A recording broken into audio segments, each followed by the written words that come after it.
조금 아침부터 드리기에는 좀 무거운 말씀이기도 한데, 이게 이제 명상이, 그렇죠? 이 명상이라는 게 또 종교라는 게 글쎄요, 뭐 이거는 제가 이제 수행력이 부족함으로써 어떤 체험이나 또 경계를 넘어서는 게 또 부족한 것이고, 또 지식적으로, 지혜적으로도 부족하고, 그래서 이제 이렇게 또 말씀을 드린지 모르겠지만은, 어떠한 극단적인 어떤 괴로움에 지금 처해 있는 분들이 계시잖아요. 항상 우리는. 그런데 도저히 감당할 수 없을 만큼의 그런 괴로운 상황에 처해 있는 분들이 계시단 말이에요, 분명하게. 그러니까 뭐 사랑하는 사람이 세상을 떠났다든가, 그렇죠? 이 사랑하는 사람 중에는 이제 부모님도 계시고, 형제도 있을 것이고, 뭐 친구도 있을 것이고, 그렇죠? 또 뭡니까? 아내도 있을 것이고, 남편도 있을 것이고, 또 아이들, 이 어린 아이들, 아들, 나의 아이들도 있을 것이고, 타인의 아이들도 있을 것이고, 그렇잖아요. 그런 슬픔에 처해 있는 사람들의 이 고통과 감당은 사실은 알 수가 없어요, 그거를. 당사자가 아니기 때문에 제가. 각자 마찬가지일 겁니다. 그분들의 그 감당할 수 없는 그 괴로움과 고통이, 좌절과 절망이 이렇게 명상을 한다고 해서 소멸이 되고 사라지느냐. 이런 의문점과 또 이런 거를 질문을 하신 분들이 계세요. 앉아있으면 그 생각밖에 안 나는데. 그렇죠. 그 슬픔과 그 절망, 괴로움을 누가 알겠습니까? 저는 이제 스님이다 보니까 일반 사람들에 비해서 영안실을 자주 가게 되고, 또 돌아가신 분들을 다른 분들에 비해서, 일반인들에 비해서 자주 목격을 하게 되고 그렇습니다.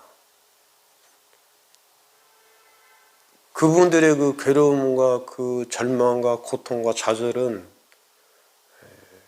당사자가 아니면 알 수가 없죠. 특히 이 어린 아이들, 어린 아들, 딸, 부모보다 어린 아들, 딸을, 자식을 먼저 떠나보내는 그 부모의 슬픔은 감당이 안 돼요. 그거는 사실. 이 청소년기 전에 또 10대 어린 아이들이 떠나보낸 그 부모님들의 마음은 그건 알 수가, 정말 그건 고통스러운 마음이죠.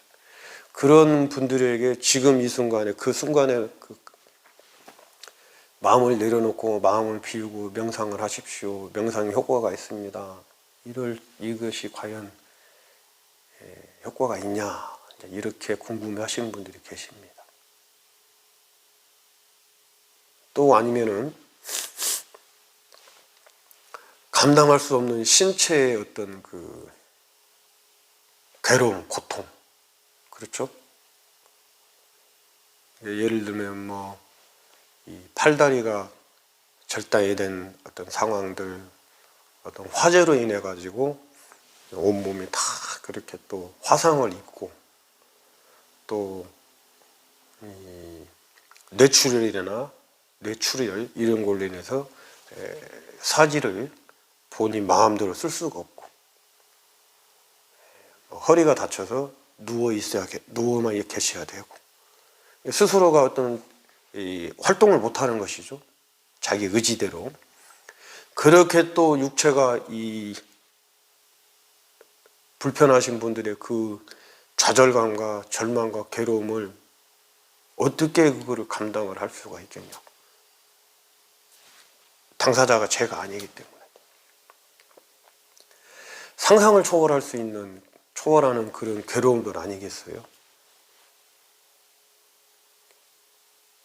그 젊은 아들 분이 교통사고가 나서 어떤 상황으로 인해서 이 팔다리를 전부 다, 팔 두 개, 다리 두 개를 다 절단을 하고 몸통밖에 없는 그 아들이 그 수술 깨어나서 그 자기 그 신체를 보고 그 괴로움과 절망, 그 얼마나 고통이 큽니까? 부모님들께 차라리 죽게 놔두지, 나를 차라리 죽게 놔두지 왜 이런 모습으로 살려놨냐고 원망을 하고, 부모님은 또 어떻게 부모가 자식을 포기할 수가 있느냐, 그분들의 그 괴로움과 절망을 어떻게 우리가 알 수가 있겠어요? 그렇잖아요. 그런 분들에게, 지금 그런 감정 상태에 있는 분들에게 이 명상을 하십시오. 신을 믿으십시오. 그게 과연 효과가 있을까? 이렇게 또 의문점을 가지고 궁금해하시는 분들도 계시죠. 문의를 하신 분도 계시고, 또 어떤 분은 사업체를 운영을 하는데 뭐 자의적으로든 타의적으로든 고의로 부도낸 사람들은 말고, 사업체를 운영을 하는데 어떤 경제적인 어떤 그 경제 상황에, 국가 경제 상황, 세계 경제 상황에 의해서, 아니면 또 정부 시책에 의해서 정부에서 권장하는 쪽에 정부를 믿고 투자를 하고 사업을 했는데 정부 시책이 바뀐 거예요. 그럼으로써 감당할 수 없는 또 빚을 떠안게 되는 거죠. 빚을. 직원도 월급도 못 주고, 가정을 꾸릴 만큼의 어떤 경제적으로 지원을 못 해주고, 직원도 월급도 못 주고, 빚은 은행빚은 상상을 초월할 만큼의 은행빚은 지어져 있고, 그러면 이 사장님은 정부의 시책만 따랐을 뿐이에요. 정부에서 권장하는 사업에, 정부에서 또 보증을 하는 사업에, 보장이죠, 보장. 이런 사업에 정부만 믿고 했는데 정부 시책이 바뀌어서, 아니면 정부 관리 감독을 잘 못해서 정부에서, 그래서 이제 부도가 나고 너무나 이제 감당이 안 되는 거죠. 목숨을 끊어야 되냐? 왜 감당이 안 되니까.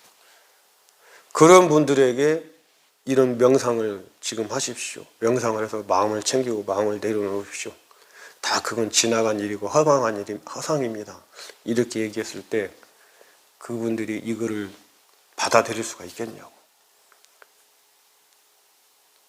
그런 점에서 이 명상에 대해서 의문을 갖는 분들이 계세요. 그렇게 도저히 감당할 수 없는 슬픔과 괴로움과 절망에 빠져있는 분들에게 이 명상의 효과가 있겠느냐. 그런데 이제 제가 경험한 사례도 그렇고, 목격한 사례도 그렇고, 또 그 마음 치유하시는 분들, 의사 선생들이죠. 박사들, 의사들, 심리치료사들이 또 통계를 또 내놓은 게 있고, 치유 프로그램 같은 걸 보면은, 그런 분들이지만도 분명하게 명상의 효과는 있습니다. 그것도 강하게 있어요, 강하게. 그 당시에는, 지금 그 상황에 처해 있을 당시에는 이 주사가 안 먹힐 수도 있죠, 이 명상이. 지금 당장 그 상황에 처해 있다면. 하지만 지금 당장 처해 있는 그 슬픔과 괴로움과 절망이 하루, 이틀, 일주일, 한 달 지나가면서 강도가 약해진다는 거죠. 그렇잖아요. 그 약해지는 그 상황에서 이제 명상이나 또 어떤 종교의 힘을 빌어서, 하나님도 좋고 예수님도 좋고 종교의 힘을 빌어서 그런 것들을 극복할 수가 있습니다. 극복을 해낸 사례들도 많고, 극복을 해내고 하신 분들의 이제 그래도 그렇다고 그 기억이 그 괴로웠던 그 기억들이 그 상처가 완전히 없어진 건 아니에요. 그걸 대처를 하는 방법이 달라진 것 뿐이지. 그런 상처를 이제 붙들고 아까 말씀드린 대로 그것을 붙들고 있다면 과도하게 그 지나간 그 괴로움 상처를 붙들고 있는 거잖아요. 지금 지나간 세월을. 이것이 바로 괴로움의 큰 원인이 되고 어리석다는 거예요. 이것이 분명히 변화하고 지나간 건데 그런 것을 이제 명상을 통해서 또 이 부처님의 경전을 통해서 경전을 보고 교학적으로 또 이 뭡니까 공부도 하고 명상을 하면서 그런 것들을 극복해낼 수가 있어요. 또 성경을 보고 신앙 활동을 하고 또 같은 어떤 교인들끼리 또 우리 불자들 같으면 불자님들끼리 같이 이렇게 교류를 하고 하면서 신앙의 힘으로 그걸 극복할 수가 있다는 것이죠. 그것이 바로 이 종교가 또 이 마음 챙김이라는 수행이 필요한 이유입니다. 그것들이. 당장은 안 돼. 당장은 안 될 수도 있어요. 당장은. 지금 당장 내가 그런 큰 괴로움과 슬픔을 당하고 있는 이 상황에서는 안 될 수도 있단 말이에요. 효과가. 하지만 시간이 지나면은 지금 당장의 이 나의 이런 슬픔과 괴로움도 주체할 수 없고 감당할 수 없는 이 괴로움과 슬픔도 좌절 절망도 시간이 지나면서 조금 약해지고 느슨해집니다. 그랬을 때 큰 효과를 발휘한다는 것이죠. 이 모든 것은 우리가 이제 일체 유심조라 그러잖아요. 그리고 무상하다 그런 것이고 그렇습니다. 평상시에 그렇기 때문에 평상시에 내가 이렇게 기독교 쪽의 신앙 활동이든지 아니면 불법 쪽에 불교 쪽에 불법의 이런 마음 챙김 마음을 챙김으로써 모든 게 연기적으로 일어나는 것이고 연기 아시죠? 이것이 있으므로 저것이 있고 이것이 사라지면 저것이 사라지고 저것이 있으므로 이것이 있고 저것이 사라지면 이것이 사라지고 그 연기법이잖아요. 우리 불교의 핵심은 연기야. 연기법. 불법의 핵심은 부처님이 깨달은 가장 중심이 하나가 연기법 그리고 중도 과도하게 좋아하는 것도 과도하게 싫어하는 것도 없는 필요에 의해서 때때로 기회주의적인 건 아니에요. 이런 중도 사상 무상무화 이런 것들을 평상시에 공부도 교학적으로 공부도 하시고 경전도 보시고 또 명상도 하시면서 평상시에 그런 것들을 익혀놓고 훈습을 시켜놓은다면은 훈습 있죠? 훈습 우리말로 하면 버릇 그냥 버릇 그거를 익혀놓은다면은 그런 큰 감당할 수 없는 슬픔들이 와도 그 무게를 조금 완화시키고 또 그 원인을 아니까 이런 슬픔, 이런 감당할 수 없는 괴로움들이 무엇 때문에 발생이 되는지를 또 어떻게 소멸이 될지를 원인을 알기 때문에 슬퍼할 때는 누구보다 더 크게 슬퍼하고 누구보다 더 하지만은 또 그 순간 지나고 나면은 일상생활로 돌아와서 또 주변과 함께 살아갈 수 있는 그런 마음을 낼 수가 있습니다. 명상의 힘과 효과는 분명히 있습니다. 사람마다 정도가 있지만은 사람마다 크기는 다르겠지만은 이 명상의 효과는 또 이 종교의 효과는 분명하게 있습니다. 또 그렇게 극복이 되고 그래서 이 새벽 시간에 너무 좀 무거운 말씀을 드린 것 같은데 근데 실질적으로 이렇게 이제 저도 이렇게 조금 조심스럽게 좀 건방지게 이렇게 말씀을 드리는 게 있기 때문에 혹시라도 그런 큰 슬픔과 절망에 빠져 계신 분들이 닥쳐 있는 분들이 계시다면 지금 현재 스님인 제가